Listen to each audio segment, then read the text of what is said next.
Assalamualaikum warahmatullahi wabarakatuh. Selamat datang kepada Bapak Ibu semuanya. Perkenalkan, nama saya Gula Mudah Hayati. Hari ini kita akan mengikuti training penerapan GMP dan HACCP di PT East Indian Agency Product.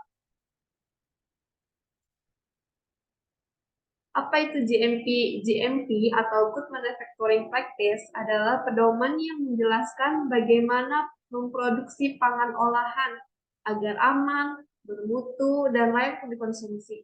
Dilakukan oleh produsen, retailer, dan pengusaha makanan. Aturan ini dikeluarkan oleh setiap negara. Keuntungan GMP yang pertama, menjaga keamanan produk. Yang kedua, menjaga kepercayaan konsumen. Yang ketiga, meningkatkan produktivitas dan efisiensi organisasi. Yang keempat, meningkatkan kualitas sumber daya manusia.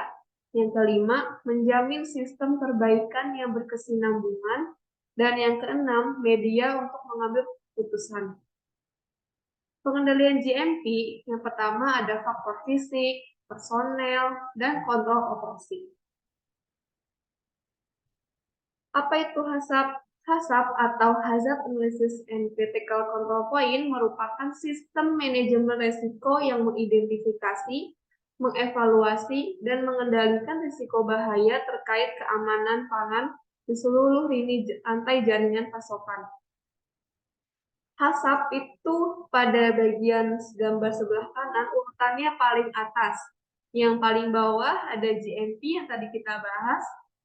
GMP merupakan program dasar, lalu naik ke atas ada SSOP yang membahas tentang sanitasi dan hygiene. Kedua syarat ini seperti GMP dan SSOP merupakan syarat dari HACCP. HACCP paling atas merupakan manajemen mutu. Pendekatan sistem pada pengelolaan GMP itu apa sih teman-teman? Yang pertama ada pengelolaan pengadaan bahan, pengendalian pemasok. Yang pertama ada manajemen rantai pasokan. Perusahaan yang telah menerapkan sistem tertentu seperti HACCP akan menerapkan pada pemasok atau supplier. Pengendalian bahan yang dibeli melibatkan lembaga penguji mutu independen. Lalu ada realisasi produk, yaitu kegiatan menghasilkan produk sesuai dengan spesifikasi yang diinginkan konsumen yang didukung oleh SOP. Tolak ukur halus jelas, terutama di setiap unit proses sehingga mudah dipantau. Penanganan pelanggan.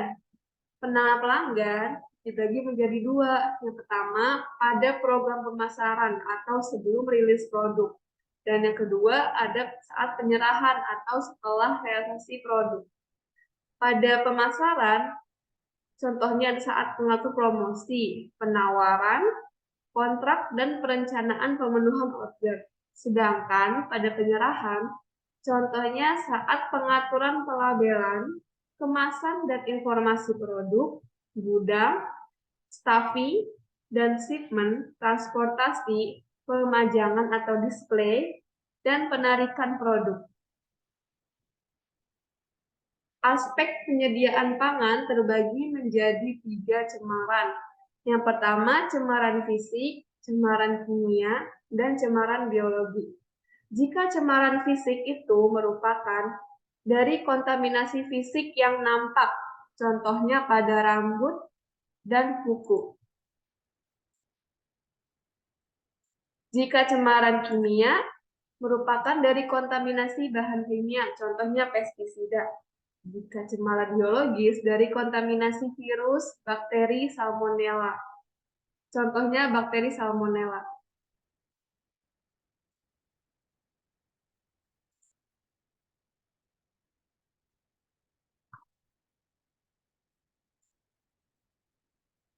Lalu ada rantai makanan dan aliran makanan. Rantai makanan atau food chain merupakan rangkaian perjalanan bahan pangan, pemanenan, penggunaan, pemasaran, sampai pada konsumen. Maksudnya adalah saat dari petani sampai ke tangan pembeli atau saat sampai pada konsumen. Lalu ada aliran makanan atau food flow, merupakan perjalanan makanan dalam rangkaian proses pengolahan pangan, Area makanan merupakan titik kritis yang harus dikendalikan.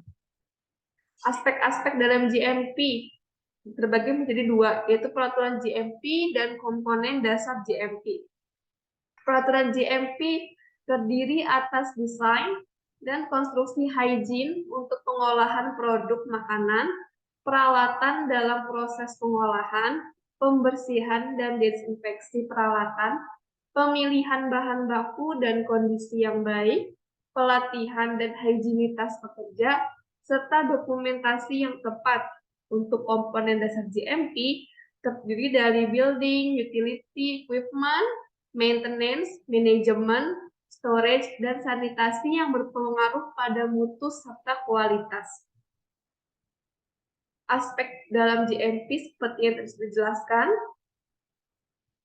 Tentang peraturan GMP, yang pertama desain dan konstruksi hygiene untuk pengolahan produk makan. Yang kedua, peralatan dalam proses pengolahan. Yang ketiga, pembersihan dan desinfeksi peralatan. Yang keempat, pemilihan bahan baku dan kondisi yang baik. Yang kelima, pelatihan. Yang keenam, higienitas pekerja. Dan yang ketujuh, dokumentasi yang tepat. Komponen dasar GMP yang pertama ada bangunan, utilitas, peralatan, pemeliharaan, penyimpanan, serta sanitasi yang berpengaruh pada mutu atau kualitas.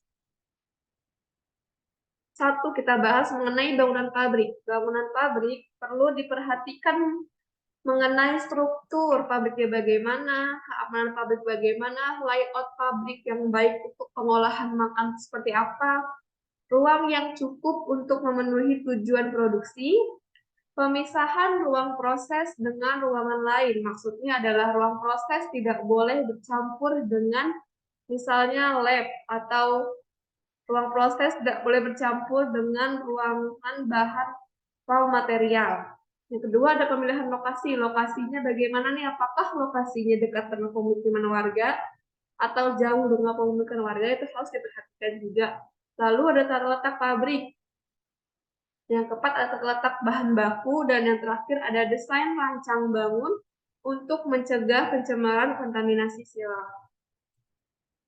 Utilitas pabrik merupakan unit penunjang diperlukan untuk menjalankan produksi dengan baik. Contohnya ada mesin crushing untuk memecah, UV mesin, dan mesin aspirator. Yang ketiga ada pemeliharaan alat. Alat dan bahan yang digunakan harus food grade. Yang kedua, pemeliharaan mesin harus terjadwal. Yang ketiga, pabrik sebaiknya dilengkapi dengan unit perbaikan atau bengkel serta suku cadang. Yang keempat ada penyimpanan. Ruang penyimpanan harus baik, tidak mudah lembab, mudah dibersihkan, terpisah dengan ruang penyimpanan lainnya. Untuk gudang bahan baku harus terpisah dengan gudang produk jadi. Dan untuk gudang bahan kimia harus terpisah dari area tempat makanan diproses dan disimpan. Peralatan. Yang pertama, wajib hygiene atau bersih untuk mencegah kontaminasi. Yang kedua, wajib diseleksi dengan cermat, tata letaknya sesuai dengan kebutuhan. Yang ketiga, wajib dibersihkan dengan desinfektan secara rutin dan terjadwal. Yang keempat, disesuaikan dengan jenis produk pangan. Untuk poin nomor 3, seperti yang sudah kita lakukan, bahwa peralatan setelah proses produksi selalu kita bersihkan dengan alkohol 70% dan juga dengan lap yang bersih untuk menjaga agar tidak adanya kontaminasi silang. Sekian untuk presentasi hari ini. Kepada Bapak Ibu diwajibkan untuk mengisi presensi kehadiran dengan format nomor worker, nama lengkap, factory, dan divisi. Setelah itu Bapak Ibu diwajibkan juga untuk mengisi post test atau latihan soal setelah mengikuti training dengan link yang sudah ada di layar. Untuk nilai post test minimal 70, dan jika kurang akan melakukan remedial. Link post test akan ditutup otomatis pada tanggal 31 Maret 2023. Jika Bapak Ibu ada pertanyaan, silahkan tinggalkan komentar pada link YouTube ini. Terima kasih kepada Bapak Ibu semuanya. Mohon maaf jika saya ada salah kata atau saya ada kekurangan dalam menjelaskan. Untuk link post-test dan cara lulus absen akan saya simpan di deskripsi link YouTube ini. Wassalamualaikum warahmatullahi wabarakatuh.